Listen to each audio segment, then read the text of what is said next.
We're going to talk about that. We're going to talk about all this stuff for the next hour. And then at the end, this is going to be a very special live stream for me because this is the first time I've ever linked a new video after the live stream. So that video will pop up, and all you got to do is hang in there. Let me just make sure that we're live and that it's all working. It looks like there's some viewers here. Let me just make sure it's working. What's up, everybody? Thanks for joining me. I appreciate it. Let me know what's going on with the live stream because my, oh, here we go. I'm getting your chats now. What's up? Okay, cool. I'm good. Thank you to Bobby Brown. Appreciate that. All right, you guys can all hear me and stuff. Okay, cool. So this is gonna be a cool one because I'm kind of excited about this boat. There's some really cool features on this thing, and I think somebody's gonna get kind of the buy of a lifetime and kind of a nightmare at the same time. That's kind of why I'm so excited. Like I like doing this stuff. This is what I did with my boat. I bought this Oyster for cheap because it was sitting on the hard for 7 years and it just needed everything, and oh man, I put like probably, I bet you I have about 130,000 into this boat and probably 4 years of my time. So that's what you're going to have if you buy this thing. So let's check it out, right? Oh, I still have it on the picture. I'm sorry. Here we go. If you buy this boat, you are in for a ride. But it is also one of the coolest offerings that I've seen, in a long time. Probably a couple years. I haven't seen one like this before. There was just one that auctioned off that was like this 90-foot aluminum hulled Sparkman Stevens. And those are cool. I have a buddy that's single-handing that boat. But yeah, man, it's not this. This one has, look at this, dude. You're gonna freak out. Let me just pull up my my MacBook real quick. Transition. Look at this. So I went ahead and went through both of the listing sites. One is the yacht brokerage, which is the Volk, and then the other is the auction site, which is Bright Auctions. And I went and downloaded all the photos.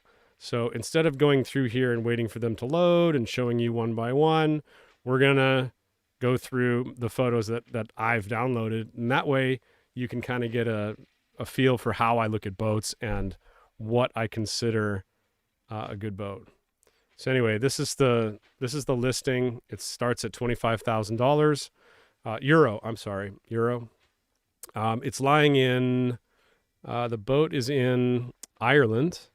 And it looks to me like it's sitting up on just like right next to the beach somewhere. Like they took a crane and just lifted it up and set it next to the beach. Right here. Look. It's in a crazy spot. There's a bunch of other boats there though, so it must be a boatyard, which is good. And they've tied it down to a bunch of cement blocks. This is pretty crude. There's not very good chocks holding it up, and it's just tied down to a bunch of cement blocks. So if you do buy this thing, get it the hell out of there.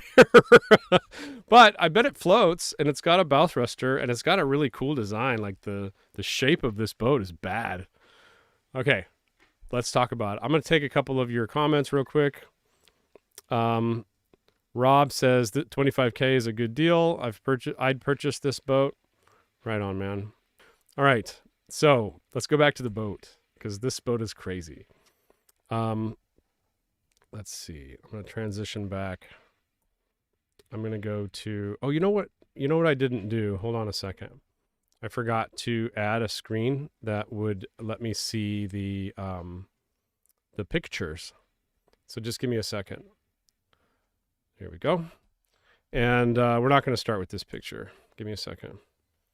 We're going to start with, they're not in order. Oh yeah, they are. Okay, we're going to start with this picture. So what you're seeing here is a 1980 Benetti, which Benetti, if you look it up, it's a shipyard that makes like super yachts. Like they've made something like 250 over 30 meter, that's 100-foot super yacht boats. So it's major money. and big boats, trusted yard. So what somebody did was they went to Laurent Giles, which is a very famous designer, and they said, hey, I want this boat. This is how I want it. And I want you to design it. And they designed the hull to be, to sail well. And at the time, Benetti was making boats from steel hulls with aluminum superstructures. So that means the deck and all of the windows and all that is all aluminum. And then they stuck them together. And a lot of the time what they did was on the hull, they'd make like a lip, and then they'd stick something in between, like whatever kind of rubber or neoprene, or sometimes fiberglass or something to galvanically isolate the two metals. And then they would put it together and clamp it together with like fasteners, like, bolts or something like that. So what you're looking at is a very strange way to make a sailboat, but back then there's a lot of big yachts that are made this way. So it's not altogether bad. It's just, it has implications for, a boat that's 45 years old. So that's what you're looking at. The hull is steel, which it looks beautiful. It's got awesome tumble home. That's that. Can you guys see my cursor? I wonder if you can see my cursor. Hold on a second. Oh yeah, you can. Sweet. Well, I think you can. Yeah, you can. So the tumble home is right here. Do you see how it's lighter right here? It's where the hull doesn't go perfectly up. It kind of has like a bow to it. And you can see that angle right here. And that tumble home is pretty, man. It just tumble home makes a boat sail a little bit better. Like the comfortability is better. And, it just the aesthetic looks nice. This boat looks beautiful. I love the shape of it. It's an older shape, but it looks like it'll take some waves, man. The hull itself looks amazing. Now I'm going to go up and we're going to start over at number 1. Here we go. No, we're going to start from the outside of the boat. So this boat is very strange. It has this weird cockpit. This is why, by the way, I downloaded these pictures so I could zoom into them, so I could show you the zoomed in. So the cockpit is flat and it goes all the way back to the back, and it's all one piece. I actually kind of like this, man. It looks pretty dope. You could put some really nice cushions back here and have a big seating area back here. This is pretty sick, man. You could even recess this hatch and have a big flat area. Not that you'd really need more flat area, but you could do it. This boat doesn't have a traveler. It has 3 positions for the jib. I'm sorry, for the main sheet. This is the main sheet. It controls the boom. I actually really like this. I don't think you really need a traveler on a cruising boat like this, especially a 60-foot one. And this just makes it really easy. And you can pull from both sides. It disperses the load a little better. A lot of these types of boats that are built now, 45 years later, they only have one because the lines have gotten a lot better. They're using Dyneema inside the lines now. Well, the problem is it puts so much load on this piece. If you've ever read or looked up SV Escape, you know what? I'm going to show you something real quick. You guys will dig this. Give me a second. Just give me a second, man. Add screen capture, Mac OS screen capture, display application. Give me a second, sorry. Google Chrome. Okay. Oh man, it's so big when you put it on. Sorry, I should have set this up first, but you get the picture. Okay, so I'm going to transition this. This is going to go over into Google Chrome. Now I can go into Google Chrome and I can show you. If you go to bethecaptain.com/locker, this is what my next video is going to be about. It's awesome. It's coming on the Ark. Sweet. I might be there. I got invited to go on the Ark on a brand new Bluewater 56. And I don't know if I can say no to that. They really want to win it. So I'm not really a big racer. I don't really even like racing. But I think I might have to go just to experience it on a 60-foot brand new, $2 million boat. That would be super cool. Daisy Sales says 25K is a great starting point, but I'm sure it will surpass that during bidding, and there's a reserve probably in the hundreds. Yeah, they're asking 160 for the boat. If I had to guess, they probably reserved it at 100K, and I'm sure it will go above 100K. Now, is it worth it at that price? That's what I'm going to talk about. The 25K is to get people interested in the boat. That's how you start a bid, to get people to talk about it, to get YouTubers to make videos about it, and then, it'll go up from there. But is it worth it? Pay attention, because the biggest thing on this boat is it's completely custom. It's bitchin', this boat. It probably cost several $1 million in the lifetime of the boat. But because of that dissimilar metal thing, I think it may be leaking at the deck joint. It's either that or the teak was leaking at one point and they redid the decks. I can't tell, but we're going to go through that in just a second. Malta says, hey, James, I'm 16 years old, watching you from France and dreaming about sailing around the world. If you could give me one advice, what would it be? Thank you so much for the videos. Wow. Well, Malta, I would say get on a boat. You need to start racing, and you need to start walking the docks and becoming crew for somebody, and even going on to find it yourself. All right, let's go back. Let's go back to the videos, okay? We're going to transition back, and we're going to start looking at those images. Okay, so we saw the cockpit. It's a little bit of a strange layout, but the wooden wheel is so beautiful. That thing is badass. That's probably cost them, I don't even know how much money right there. A lot of the time what happens on boats as they sit is all these buttons go bad. Like on my boat, I had to redo all the buttons, this whole panel. These look old. These look original. So these are going to all probably need replaced. So you're going to have to rewire that, remake that panel. I can tell right now these are old. That's going to have to go. It's funny that they're in like custom teak holders. That is not cheap, people. I don't like that this is so low and there's a big companionway access here with these big folding doors. I think you're going to need somehow to block this off when you're out to sea, at least up to here. That way, if you do get pooped, you're not going to get all that water inside the boat. It'll just run all out.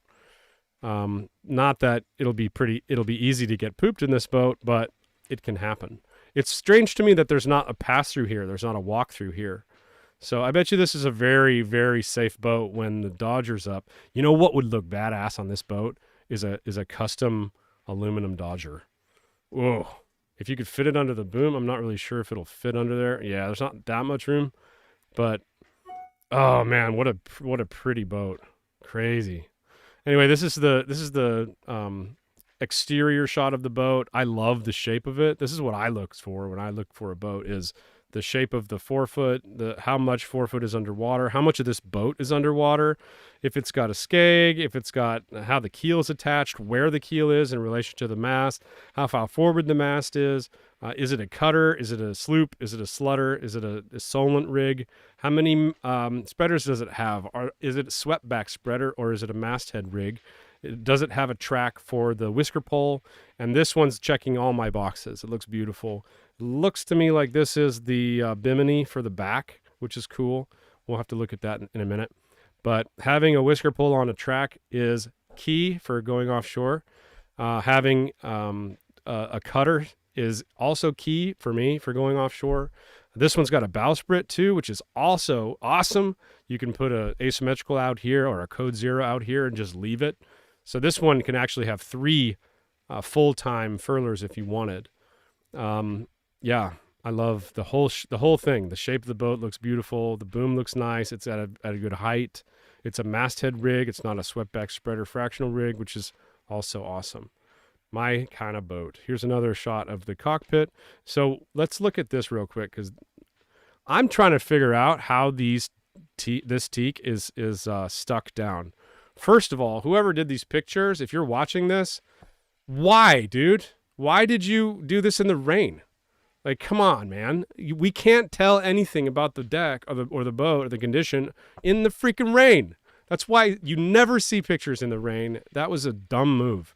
If you hired this company to auction this boat off, they should know more about boats than that. Like, dude, there's a puddle in the boat right now. Don't take pictures when there's puddles in the boat.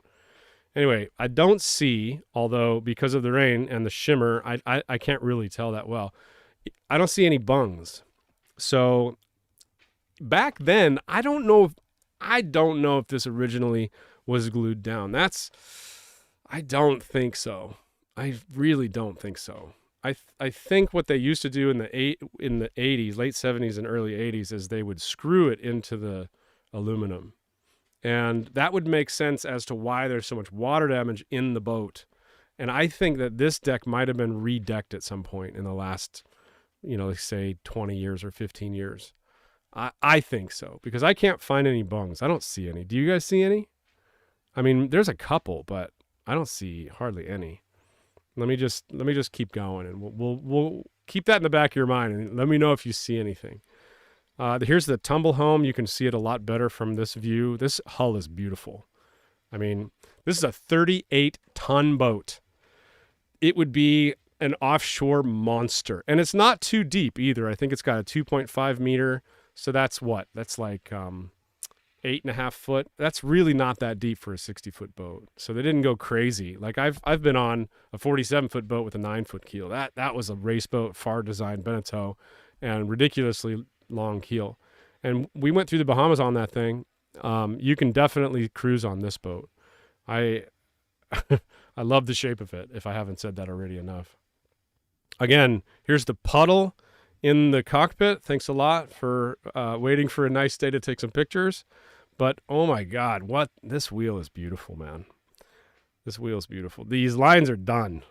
Look how green they are. You know you're looking at a really expensive boat when they have white lines, when they have white running rigging.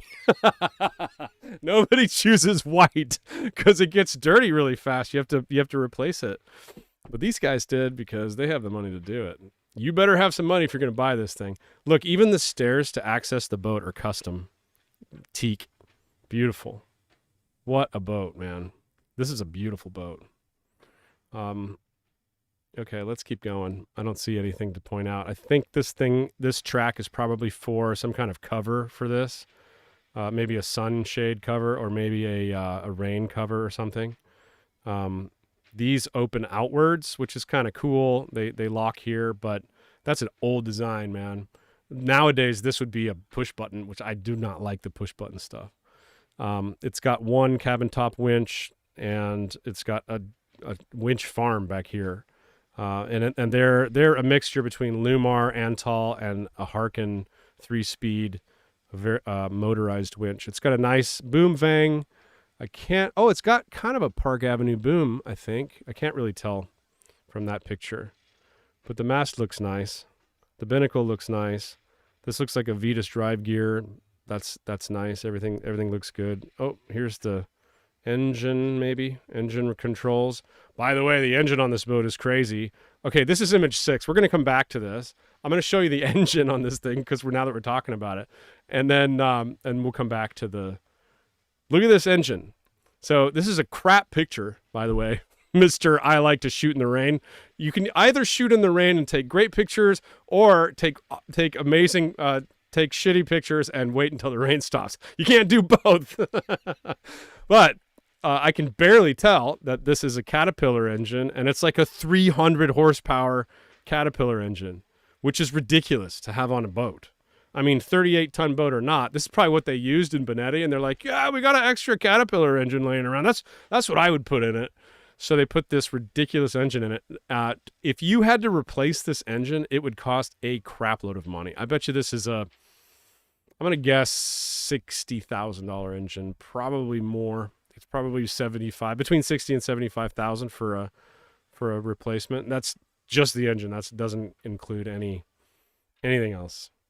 All right. How are we doing so far? Oh, we're 25 minutes in. Okay. I'm going to answer a couple more of your questions and then say hello to you guys. Oh, there's 200 people here now. Hi, 200 people. Thank you for joining me on this crazy day. Hi, gang. Mike Tubes is here. Yako is here. What's up, Yako? Rob says, I started racing in a Napple Sabot and graduated to a laser the entire time I was junior sailing racing program from 7 to 18. Yeah, do that. That's exactly what you need to do. Wild in Heim says, are boats cheapest in certain countries? No, you know what? As the technology improves for the logistics for everything, it really doesn't matter where the boat is. What it does do, and the reason that boats will be cheaper in really remote places is it takes your buying pool of people and it really shrinks it, because there's not a lot of people that'll go to Caledonia to pick up a boat, or French Polynesia, or Panama. So the boats in those kinds of places will be cheaper because nobody wants to go down there and pick them up and bring them back home. But if it's in Europe or if it's in the States, I mean, it's kind of the same. I mean, you can get different opinions on that. Some people say that boats are more expensive in California or more expensive in Seattle. But honestly, if it's in a major place, it's not that, with a lot of people around, it's not a big difference. It's not going to, especially for something like this. This is going to be, somebody from Europe is going to buy this boat, refit it enough to get it to where they want it to be, and then spend a year or two refitting it. Or maybe they're going to put it into a yard and use this as a base. But there are a couple things that we have not covered yet that you need to look for. Gerard is here. What's up, dude? Hi, James. Good to see you from Brittany. I just made a down payment on a 40-foot at $25K too. You could have bought this. Nah, this thing's not going to sell for 25. Sorry. Okay, let's go back to the boat pictures, because these pictures are crazy. All right, we already went through. Here's the puddle pic. That's the one we were on. Here's another picture of you can see the tumble home. You can see the hull shape. This hull shape looks amazing. Yeah, looks nice. You can really see the furlers.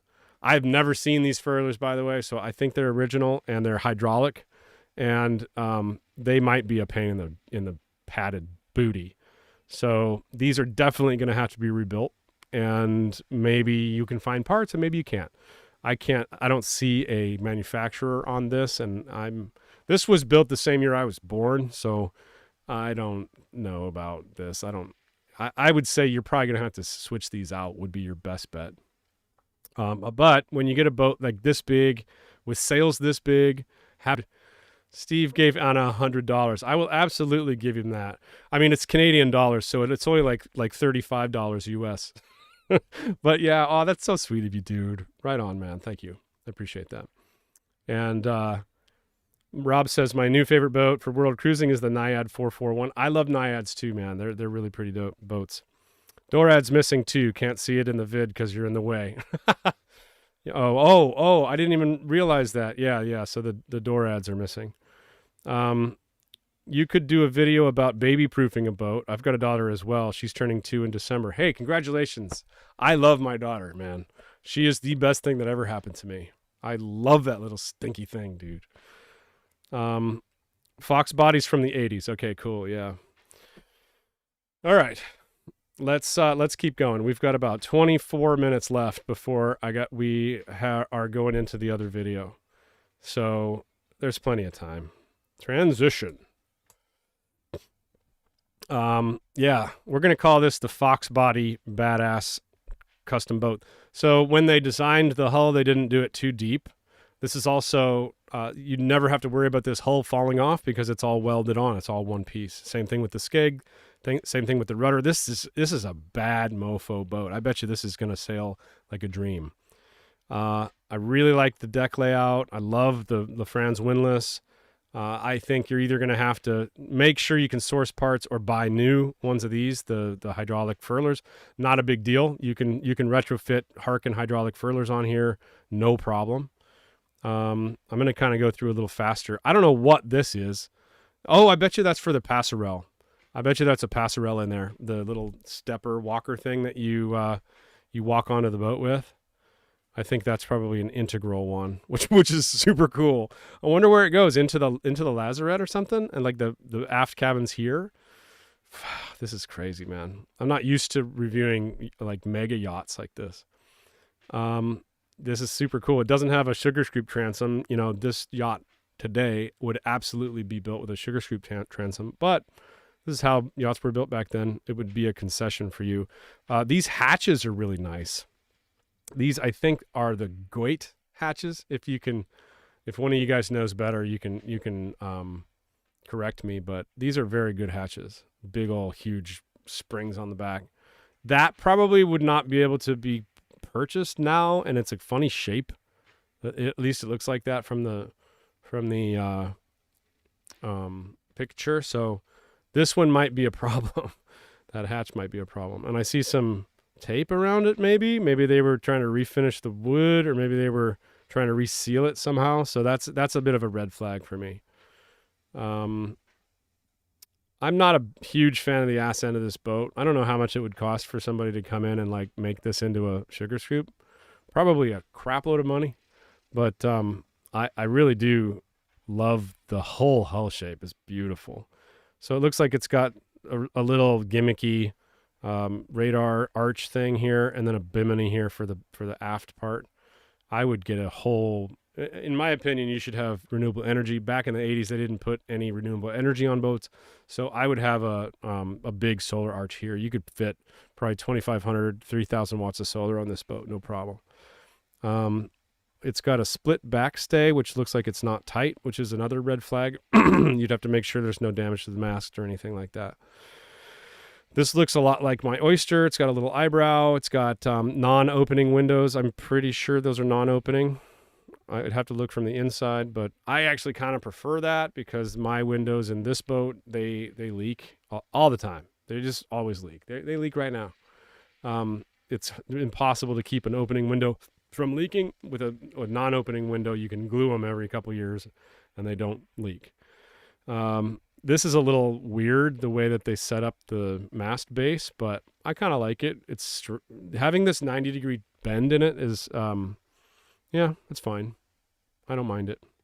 You got a ton of working area up here. It's a true cutter, so it's got its own tracks for the staysail, which is awesome. That's how you can tell a true cutter.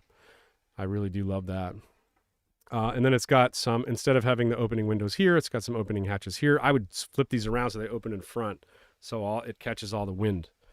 Right now they're opening in the back. And I made that mistake on my catamaran. What is this? Is this a track for something? I wonder what that's for. There's some weird stuff on this boat. And then let's talk about the actual problem, okay? This is steel, and this superstructure is aluminum. I think that I'm not going to talk about the boat anymore, about the exterior of the boat. This is crazy back here. Okay, so this is where the passerelle goes, and this is a big, huge lazarette. That's what's going on here. So the whole back end of the boat is a big lazarette. So really, this is like a 50-foot boat with a 10-foot lazarette in the back. And that's probably how you can see it from the inside, too. LaFran's Model Falcon. Oh, I was right. Let's go inside and I'm going to show you the rest of the thing. We've already seen enough puddles. Thank you very much, Mr. Picture Taker. Now you can see the dorads that's missing right here. You guys can all see that. This is very easy to fix. You just buy some dorads off a Defender, and they're good to go. You can see that their winches are a mixture between Harken, Lumar, and they've got a couple Antols as well, I think. Harken, Lumar, and Antol, yeah. Okay, here's the inside of the boat. The two things that I don't like about this boat. One, it's not very beamy for how long it is. That's how they used to build boats, and now they build them a little more beamy. So you don't really get the space that you would in a 60-foot boat. And the second is, do you see these walls? I can see water damage on these walls. So, and it's not just a little bit. Wow, this is a bookshelf? Oh my God, that's pretty. Wow, this is a pretty boat. I can see water damage. You see all this? This is all water damage here. I don't know how bad it is, but if it's through the veneer and into the actual plywood, because the way these boats are built is this will be a structural bulkhead, so there'll be like some seriously thick fiberglass in this bulkhead and then in the forward bulkhead up here, and they then put either, usually it's a piece of plywood over it and then some veneer on the top of that. That way it looks really pretty and it's still structural. Well, this has definitely gotten wet. And I don't know if it's gotten wet from the companionway or it's gotten wet from, I mean, there's not a lot here. It looks like it's probably from the deck, leaking from the deck and coming down on. That's usually what happens when you have water that's not underneath a window, some water damage like that. It's also here. Looks like the deck was screwed on before. I'm just guessing, but I'm not sure. One of the things that's amazing about this boat is this. This is a gimbaling, complete gimbaling settee. So let's see if we can get the picture of this thing. Look at this. This is not cheap. I've never seen this on a sailboat. This is fucking beautiful. Wow.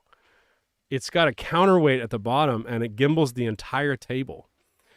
Dude, that's one reason to buy this boat. I'd buy this boat and take this table off and put it on another boat. That is awesome, man. What a cool table. Gimbaling settee table. Wow. That's luxury right there. You can see more of the water damage on the back bulkhead here, on the aft bulkhead. Like I said, this will be a structural bulkhead. This will be a thick one. Let's see if we can find the forward bulkhead. Oh, this is really cool.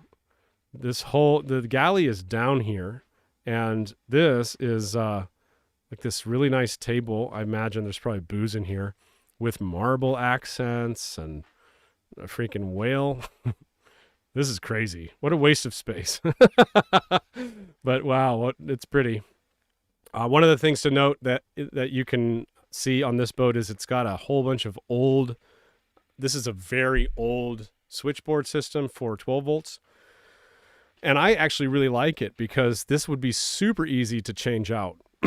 You can change it out for a new system with all the Blue Sea switches and stuff. But you know, if you had one of these break, it would be take it out, put a new one in, you're good to go. Yes, it doesn't look as slick and as sexy as the new styles, but I actually kind of like this.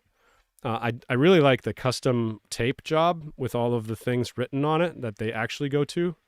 That's pretty cool. Or are they all in, I think they're all in Italian. Oh, that's cool. And it's funny because the grain of the wood is so old and cool that maybe what I'm considering water damage is not water damage. But usually where you see like these dark spots and then light spots and then dark down here, that's usually water damage. And I would say do not buy this boat without looking at it because it could be completely messed up. And it could be coming from the flange seal between the hull and the superstructure. That's the whole point of this video. And all of this water damage is either from a teak deck that was redecked, or I can't tell because it's got puddles all over it, or it's from the windows, which these are definitely going to leak at some point. And you know what? I have water damage in my boat. It's a 30-year-old boat. It's going to have some water damage. This is a 45-year-old boat. It's going to have water damage in it. But what's the extent of it? How deep does it go? Are the bulkheads compromised because of it? Are you going to have to do any major structural work?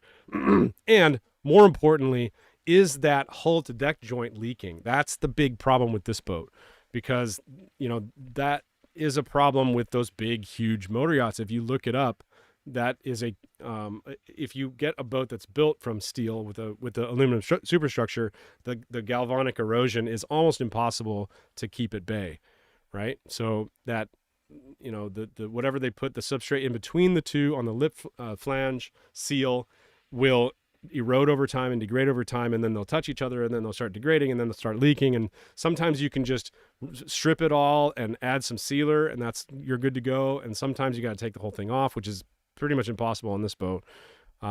So I don't know. You'd have to really look into how to fix that. I am not an expert in fixing aluminum to steel superstructures, but I can see there's more water damage here. This is not a structural bulkhead, but it's going into a structural bulkhead. This is going to be just a piece of plywood with some veneer on the top. So like, it's not that hard to fix it, but let's keep going. This is a stupid picture. This thing has a bathtub in it. Let's see if I can find the bathtub. Hold on a second. Yeah, look at this. It's got a bathtub. Oh man, my girlfriend would go, it's got a bidet. Wow. Wow. That's awesome. That's one of the biggest selling points of the boat for me. My girlfriend would love that. She's always begging me to get one. Where are we going to put a bathtub, babe? Well, let's just go buy this big, $4 million boat that's getting sold for $25,000. Here's the owner's cabin. It's got some port lights in it, opening ports. That's nice. So you get some, if it's got two on each side, which it looks like it does, you'll get some good ventilation in here. It doesn't look like there's a lot of water damage here. So here is what it should look like. And this is all like one color. It looks beautiful. There's no light spots or dark spots or anything. That's what the veneer should look like for the rest of the boat. So over the years, there's been some weird stuff going on. I don't know, maybe they did a shitty job refinishing it or something, which is highly possible because nobody knows what they're doing in boats. Another red flag is there's no picture of the galley. Like, hey, Mr. I like to take pictures in the rain. Why didn't you take a picture of the galley, dude? The galley looks nice. It looks like it's all stainless steel. It's got deep sinks. That's a bad galley. Why didn't you take a picture of it? That's one of the best selling points of the boat, dude. It's probably got really good headroom in here. So if you're really tall, this would be a good boat for you. Let's see, what else? It's got really nice fixtures. Like, what happens with porcelain is usually it's got steel inside it and it starts to chip or crack and then it'll come through the porcelain and start rusting. I don't see that with any of these fixtures. And I think it's beautiful. I think this boat is beautiful. All of the porcelain looks really nice. The self-aligning table is ridiculous. That was probably $20,000. It's got an old style and it's a little cramped, but it's got a big owner's cabin in the back and it's got a beautiful hull shape. And I mean, I think this boat would sail like a dream. 38 tons. It can pretty much go anywhere, do anything. It'll be your expedition cruiser for $25,000. So if you want to buy an expedition cruiser for $25,000, look no more. This is your boat. It just might leak from where they put it together. All right. I'm going to you guys now. I'm done bullshitting. Much love. Thank you for tuning in. Oh, there's over 200 people here. Awesome. Cool. Nice to hang out with you guys for a little while. I've got 8 minutes, all right? And then if you stay with me, you're going to get to watch my new video right now. And it's about where to find real sailing information, where I find my sailing information. Hashtag money pit. Yeah, dude, this thing is going to be enormously expensive. It looks to me, let's talk about the costs. It looks to me like the teak deck is okay, actually. If it's glued down and not screwed down, you're probably going to be able to leave it. If you do have to take it up, you're going to have to take it all up, probably with a big shovel or some kind of pick or something, and then check the aluminum underneath, make sure the aluminum's fine, weld anything that's got holes or that's not fine, and then replace and patch, and then do whatever you want on the top of it. Probably these days you would want to use some kind of synthetic teak.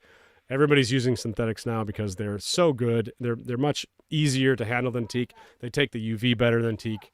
They're easier on your feet. But that flange joint, if that's leaking, fixing that might be a bear.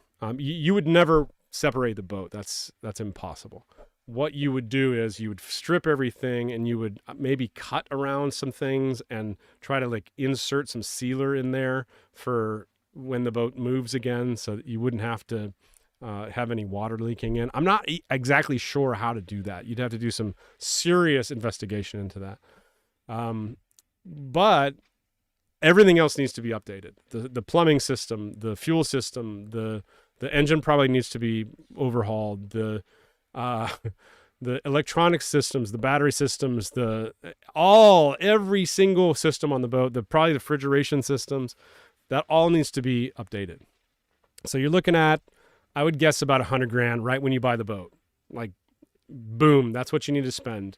But then you'd have a pretty awesome boat that you almost can't get anymore. This was a boat that was commissioned by somebody with a lot of money. Decided, I'm going to get the best design house and the best yard that I think can do the job to do this boat. So guaranteed this thing was $1 million in the 80s, probably more. So whether or not this is going to be worth it for you is wholly dependent on your bank account and you're willing to do some jobs. How much would it cost to like have a yard do everything? I think you're probably going to pick up the boat for $150, and you're probably going to put, I'd say, 50 grand into it to make it saleable. So you could probably get away with, like, if you were a do-it-yourselfer guy, 200 grand, I would guess, if you can pick the boat up for 150 around there, just to get it floating in the water and something you could live on. And then over the course of the next couple of years, you'd probably spend another 50 or 60 or 70 grand fixing everything and getting everything the way you wanted it to cruise, if you wanted to cruise on it. If you just want to live on it, that's different. You could probably get away with just living on the boat for very, very cheap, above the asking price. Okay? That's all I got for you guys today. Much love. I'm glad you guys joined me on this one. Let's see. Everything on that boat needs to be replaced. Yeah, that's what I just said. Oh, thanks. I'll find a video on this. Polyurethane everything and set sail. Yeah, you could do that. You actually could. It's a steel hull, so it says 4 to 5 millimeters. I highly doubt that hull is 4 to 5 millimeters. It's probably more like 8 millimeters or 10 millimeters, but I don't know, maybe. Steel is a ridiculously strong substrate to have for a boat, but they say rust never sleeps, and when a steel boat sits too long, it starts to look like shit. And man, having a steel hull is a maintenance. It's maintenance. So make sure you keep your bilges dry. All right. I got a sheet packet of 80 grit sandpaper for my 5th birthday. Sweet. Well, I would say you're going to use that on this boat. That's a lot of booze money. And hook, never mind. I can't say that on here, man. Some people nail them, some people restore them, and some people sail them. Yeah, some nail them, some sail them. I put that in my book. If you guys haven't purchased one, this is what it is. Be the captain. Go out and get it. My other video is coming up in just a few minutes. I'm gonna sign off here. Much love, you guys. If you stay here, you'll get to talk to me while my new video is premiering. I would love to follow up with you. Much love, you all. New video starting in 1 minute. Peace. Thanks for joining. And thanks for the Paradise Vlogs for the $100. That was really nice of you, man. Peace, love.